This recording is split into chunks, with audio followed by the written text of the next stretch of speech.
Verdun explose sous un déluge de feu, les obus hurlent, frappent, pulvérisent la terre, et les tranchées s'effondrent, des flammes jaillissent, des silhouettes courent dans la fumée noire. Le sol tremble sans arrêt. Au milieu du chaos, une seule voie traverse l'enfer, ils ne passeront pas. Mais très vite, les soldats comprennent une vérité glaciale. Ici, on ne combat pas pour avancer.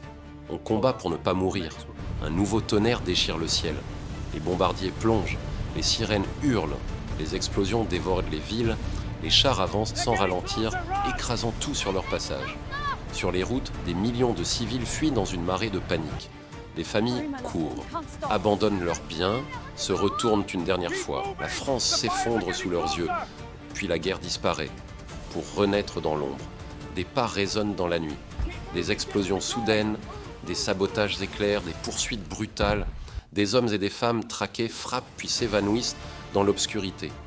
La France ne se bat plus au grand jour, elle se bat dans le silence, la peur et la clandestinité. Abonnez-vous pour découvrir encore plus d'histoires marquantes de l'histoire.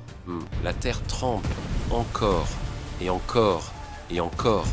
Pas une minute, pas une heure, des jours entiers. Comme si le monde avait perdu son équilibre.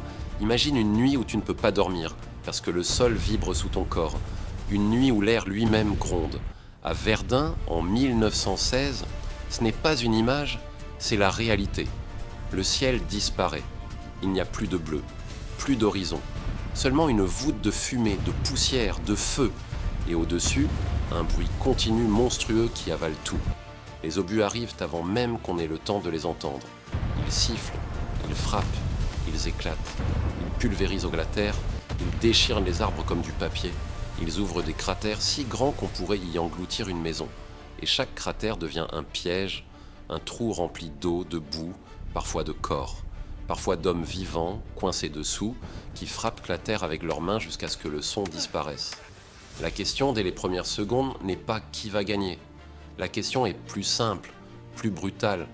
Combien de temps un homme peut-il rester dans cet enfer avant de se briser ? Verdun n'est pas une bataille, c'est une machine faite pour broyer. Le jour et la nuit se mélangent. L'horloge n'a plus de sens. Tu ne sais plus si tu as mangé il y a 1 heure ou hier. Tu ne sais plus si tu es debout depuis 10 minutes ou depuis 3 jours. Tu comptes autrement. Tu comptes les impacts. Tu comptes les souffles. Tu comptes les camarades qui ne répondent plus. Dans les tranchées françaises, la boue colle aux bottes comme du ciment. Elle monte, elle avale les chevilles, parfois les genoux. L'eau suinte des parois, les abris s'effondrent sous les secousses, le bois craque, la terre tombe, la poussière remplit la gorge, les hommes toussent, les yeux brûlent, et quand quelqu'un crie, tu ne l'entends pas toujours, le vacarme est trop fort, un tonnerre sans ciel. Puis dans ce chaos, une phrase circule, une phrase qui tient lieu de corde, de bouclier de dernière prière. Ils ne passeront pas. On la murmure, on la crie, on la répète pour ne pas céder, parce que si cette phrase tombe, tout tombe. Mais le pire n'est pas seulement la violence, c'est la durée. Et l'attente entre 2 bombardements quand tu sais que ça va recommencer. L'attente qui te ronge plus lentement que l'acier, parce que tu te surprends à écouter le silence, et tu comprends que le silence n'est qu'une respiration avant le prochain coup. L'attaque allemande commence comme une fin du monde. Des centaines de canons ouvrent le feu. Les collines se soulèvent, les forêts disparaissent, les villages cessent d'exister. En quelques heures, le paysage change de forme. La terre devient un désert noir, sans route, sans repère. Et quand la fumée s'écarte une seconde, on voit des silhouettes avancer dans la brume. Les mitrailleuses répondent, les balles claquent, les hommes tombent, on se bat pour quelques mètres, pour une tranchée, pour un trou d'obus, et le lendemain, tout recommence. À Verdun, on peut survivre à une attaque et mourir juste après, écrasé par un effondrement. Le danger ne te regarde pas. Il tombe du ciel, il choisit au hasard. Alors les hommes s'accrochent à des gestes minuscules, une gorgée d'eau, une lettre froissée, une photo humide, et quand la peur devient trop grande, certains ne parlent plus. Ils fixent un point invisible, leur esprit s'éloigne, la guerre continue sans eux, même s'ils respirent encore. Pourtant, la ligne française tient, pas parce que c'est facile, mais parce qu'une route refuse de mourir. Une route où des camions roulent sans arrêt, jour et nuit, apportant des hommes et des munitions. Une artère fragile qui maintient la bataille en vie. Les semaines deviennent des mois, les pertes deviennent immenses. Les visages changent, les nouveaux arrivent avec des yeux clairs et repartent avec un regard vidé. Verdun devient une épreuve de volonté, une lutte pour savoir qui cédera le premier. Quand le silence revient enfin, il ne ressemble pas à une victoire, il ressemble à un choc. Le paysage n'existe plus, il n'y a plus de village, plus d'arbres, seulement une terre éventrée, labourée par des millions d'impacts. Une cicatrice ouverte. Et une question demeure, comment des hommes ont-ils tenu si longtemps dans un endroit où chaque seconde était conçue pour les détruire? À Verdun, on ne combat pas pour avancer, on combat pour ne pas mourir. En mai 1940, la guerre ne ressemble plus à celle que la France attendait. Pendant des mois, les soldats ont cru que le front resterait figé, protégé par des fortifications puissantes et des lignes défensives que l'on disait imprenables. Pourtant, en quelques jours seulement, un bruit nouveau envahit le ciel, un grondement rapide et continu qui annonce une guerre d'une vitesse jamais vue. Des colonnes de chars surgissent à travers les forêts et les routes étroites, avançant sans s'arrêter, contournant les positions défensives comme si elles n'existaient pas. Les bombardiers plongent à basse altitude, leurs sirènes hurlantes semant la panique bien avant que les explosions ne frappent le sol. Partout, le même spectacle se répète, des routes envahies par des véhicules militaires, des explosions soudaines et des unités françaises coupées les unes des autres. Très vite, la confusion remplace la stratégie.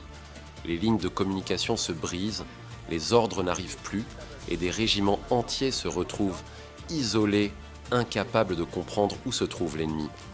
La guerre devient une course contre le temps, une tentative désespérée de ralentir une machine qui semble avancer sans fatigue ni hésitation.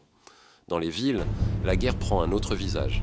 Les civils entendent d'abord les sirènes, puis voient les colonnes de fumée monter à l'horizon. Les gares se remplissent pendant quelques heures, les routes se bloquent sous un flot ininterrompu de voitures, de charrettes et de familles qui fuient avec ce qu'elles peuvent emporter. Ce mouvement massif porte un nom qui restera gravé dans la mémoire collective, l'exode.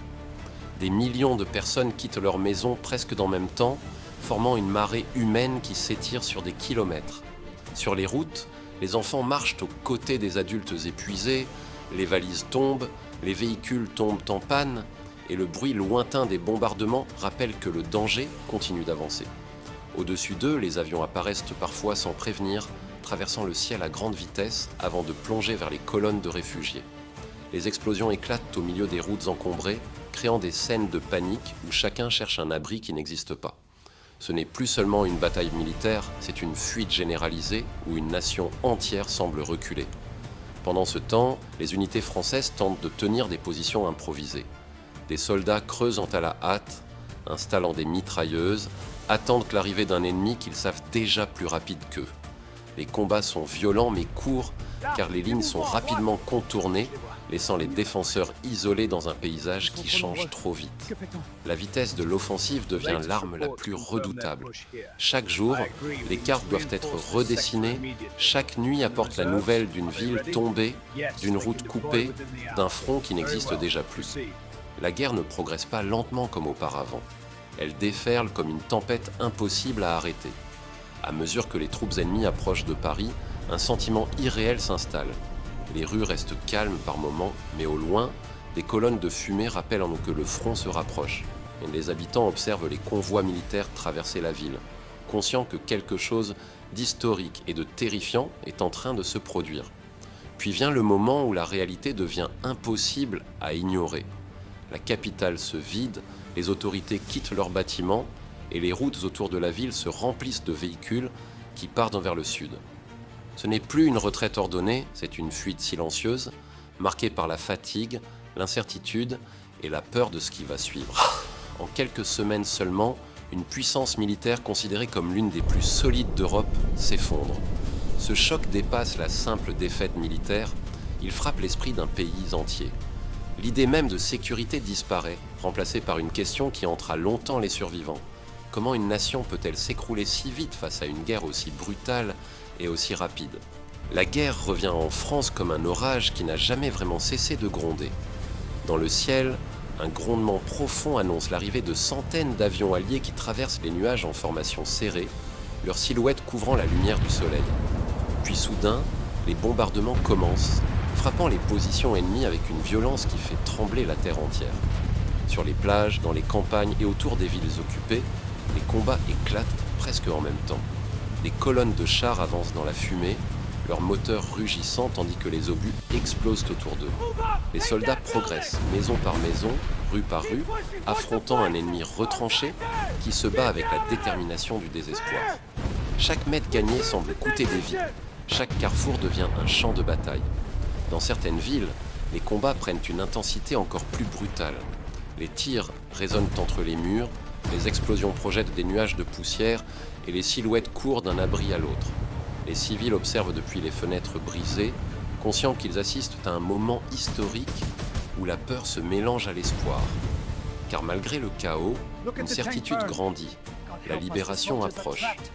Peu à peu, les forces ennemies reculent. Les drapeaux apparaissent sur les bâtiments, les cloches se remettent à sonner et les rues se remplissent de soldats accueillis par une foule émue. Pourtant, derrière ces scènes de joie, le paysage porte encore les cicatrices de la guerre. Des villes détruites, des routes criblées d'impacts et le silence lourd laissé par ceux qui ne reviendront jamais.